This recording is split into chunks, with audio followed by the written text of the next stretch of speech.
ये वकील है, नेता है।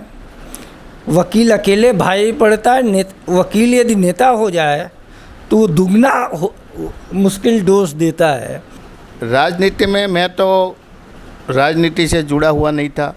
मेरे परिवार में 10 पीढ़ी से कोई गांव का सरपंच का भी इलेक्शन नहीं लड़ा था। हमारी जो नॉर्थ गुजरात यूनिवर्सिटी है, ये यूनिवर्सिटी जब गुजरात यूनिवर्सिटी से अलग हुई तब हमने विधानसभा में जो चर्चा हुई थी और ये यूनिवर्सिटी बनाने का जो उद्देश्य था उसमें वो था कि वो जो नॉर्थ गुजरात है वो बैकवर्ड पछात एरिया है, उसमें SC ST बख्शी पंच के लोग ज़्यादा है। इसके स्टूडेंट्स के लिए सस्ती एजुकेशन मिले और स्थानिक एजुकेशन उच्च हायर एजुकेशन मिले, इसके लिए ये यूनिवर्सिटी बनाई थी। लेकिन इसमें जो सब डिपार्टमेंट है वो सेल्फ फाइनेंस है, सिर्फ 3 या 4 डिपार्टमेंट ग्रांटेबल है। NGN के खास कार्यक्रम नेताजी बोले में आज हमारे साथ एक खास मेहमान हैं। एक ऐसे समाज से जो समाज गुजरात की दशा और दिशा तय करता है। वह समाज जिसको चाहता है उसकी सरकार बनती है। पाटन से MLA किरीट भाई पटेल, कांग्रेस विधानसभा के उपनेता। हम किरीट भाई से बात करेंगे उनके जीवन के विषय में, उनके राजनीतिक जीवन के विषय में और कांग्रेस की आंतरिक और कांग्रेस की ज़मीनी रणनीति के विषय में, सदन के मसलों पे भी, सड़क के मसलों पे भी। किरीट भाई, 2022 का विधानसभा चुनाव परिणाम कांग्रेस के लिए बुरा स्वप्न रहा। आप इसको कैसे देखते हैं? देखो, राजकारण की तासीर होती है। एक समय था जब बीजेपी की एक सीट थी। ये तो राजनीति में उतार चढ़ाव तो होते रहते हैं, ये सत्ता कायम नहीं होती है।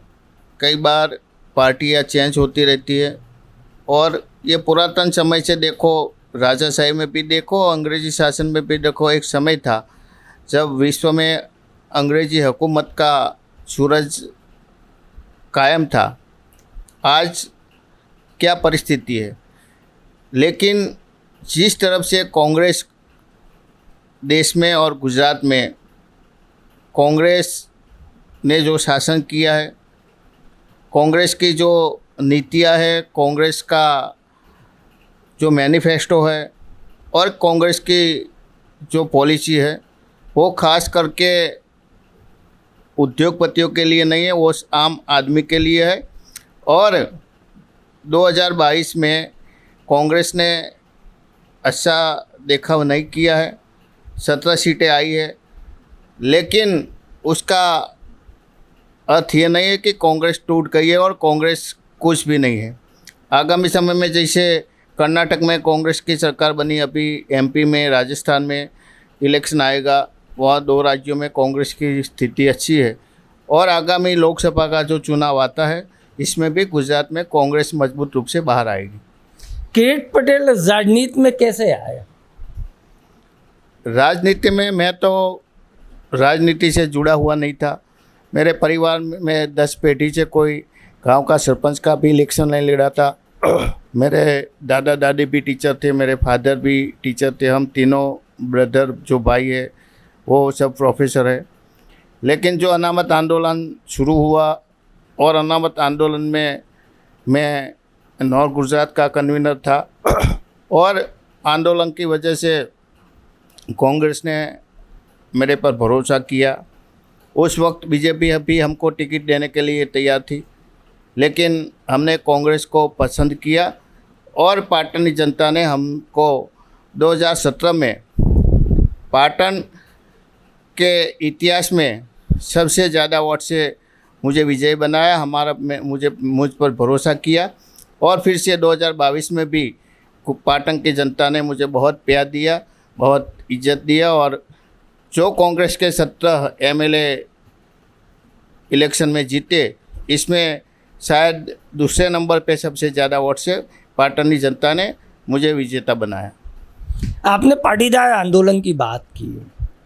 पाटीदार आंदोलन में जो शहीद हुए थे, उन परिवारों का जो कमिटमेंट था, उनको जो आप लोगों ने भरोसा दिया था, वो आज भी फुलफिल नहीं हुआ। उसके जो कुछ लोग बीजेपी में चले गए, कुछ कांग्रेस में आ गए, कुछ आप में आ गए। पास आंदोलन से निकले 7 से 8 एमएलए विधानसभा में हैं, लेकिन जो मृतक शहीद परिवार है, उनकी नौकरी का सवाल है, उस पर खामोशी है। देखो, हमने कुछ भरोसा नहीं दिया था आंदोलन के में। जो शहीद, जो युवान पाटीदार ने युवान शहीद हुए, उनको आज भी हम याद करते हैं। आपने बताया कि हमने भरोसा दिया था, हमने भरोसा नहीं दिया था। हार्दिक भाई लगा था कि भरोसा गुजरात सरकार ने दिया था। जब इलेक्शन के पहले हम एमएलए नहीं थे, हार्दिक भी था, जो हमारी टीम थी पास की, उनके नितिन भाई पटेल जब डेप्यूटी सीएम थे, उनकी अध्यक्षता में मीटिंग हुई थी और सरकार ने भरोसा दिया था। समाज के जो हमारे लीडर थे, खोडल धाम के ट्रस्टी नरेश भाई और उमिया धाम के ट्रस्टी, ये सब के बीच में सरकार ने भरोसा दिया था कि जो शहीद परिवार हुए हैं उनको हम 35 लाख रुपया उनको वर्तन के रूप में, मुआवजा के रूप में देंगे, और जो परिवार का एक सदस्य है उनको सरकारी या अर्ध सरकारी नौकरी में या सहकारी नौकरी में हम उनको नौकरी दिलवाएंगे। वो बात बीजेपी सरकार ने कही थी। और जो पाटीदार के अगेंस्ट में जो केसेस चलते हैं, वो केसेस हम वापस लेंगे, वो भी बात की थी। लेकिन आज हमने फुलफिल नहीं किया है, भाजपा की सरकार ने फुलफिल नहीं किया है। और आज तक हमने विधानसभा में जब भी चर्चा होती है इस मुद्दे पे, गृह विभाग की जब चर्चा होती है, हम ये मुद्दा उठाते हैं। हमने 4 से 5 दफ़ा ये विधानसभा में हमने उसका प्रश्न भी पूछा है, लेकिन सरकार उसका जवाब भी नहीं देती है। लेकिन जब तक उनको न्याय नहीं मिलेगा, हम सरकार के सामने लड़ते रहेंगे और आवाज़ उठाते रहेंगे। अच्छा, एक बड़ी बात, ये पाटीदार आंदोलन के बाद जो एक लीडरशिप आई थी, एक समाज को लगा था पूरे, मैं मध्य प्रदेश से हूँ, मध्य प्रदेश में भी पटेल मतलब पाटीदार ना, पूरे देश को गुजरात के आंदोलन ने सिखाया। उसके बाद एकाएक ये बिखराव क्यों आ गया नेतृत्व में, संगठन में टूट हो गई, आज पास लगभग ना जैसे बची। देखो, पास था वो सिर्फ पाटीदार अनामत आंदोलन समिति थी, तो पाटीदार को अनामत मिल गई।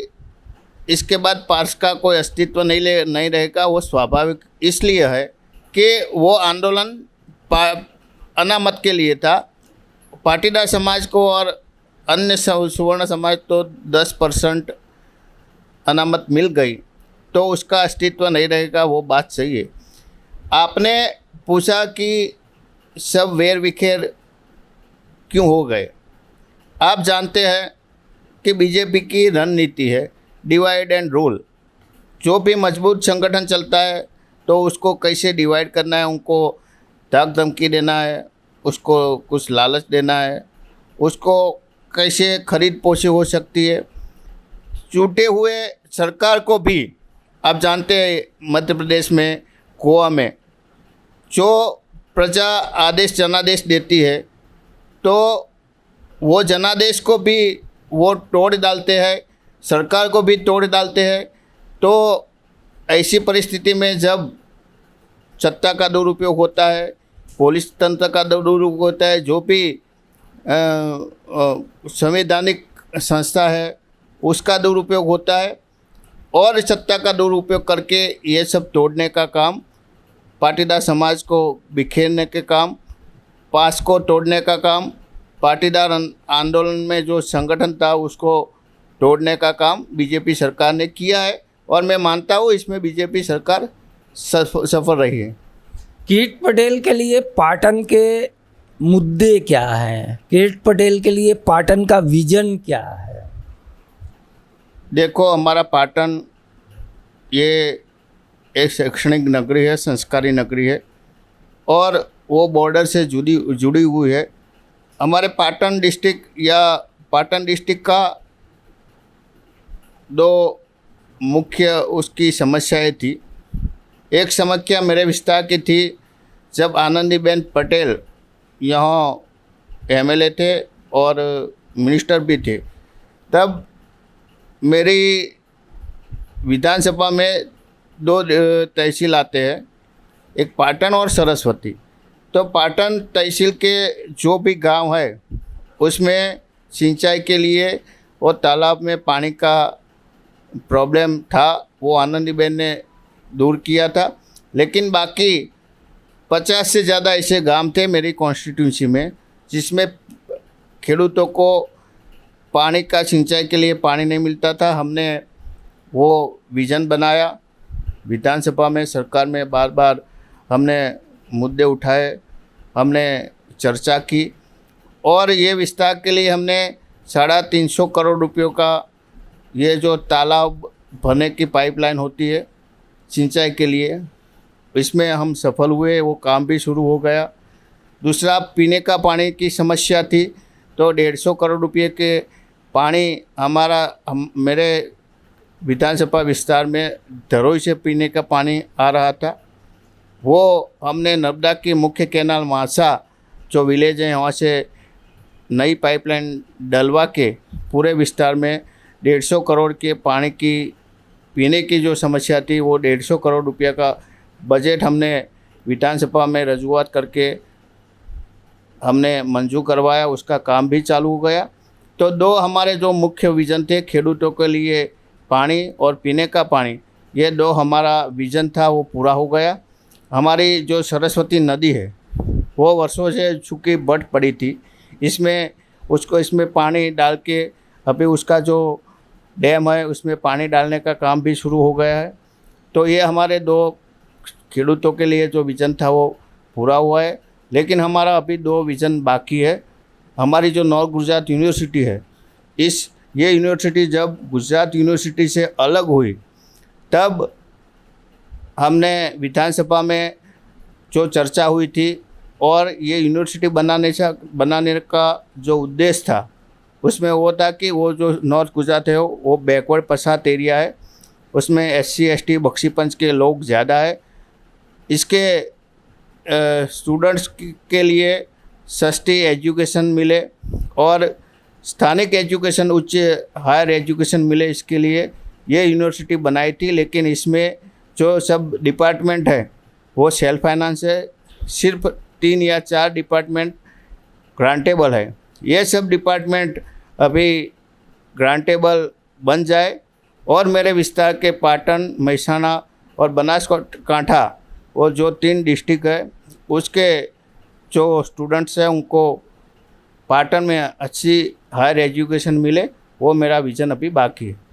2017 में परेश धानाणी से लेके तमाम बड़े पटेल नेता कांग्रेस में हार गए, आप जीते। मतलब कांग्रेस माइंडेड पटेल मानते हैं कि हमारा नेता के पटेल है। एक बात बताइए, पटेल समाज कांग्रेस से दूर क्यों है? और ये इसका दोषी कोई आप नहीं हो सकते, क्योंकि आप तो अभी राजनीति में आए, ये एक लंबे समय से है लगभग। देखो, ऐसा नहीं है कि पटेल समाज कांग्रेस से दूर है। अगर पटेल समाज कांग्रेस से दूर होता तो मैं कैसे जीतता? मेरे विस्तार में 35,000 से ज़्यादा पाटीदार है।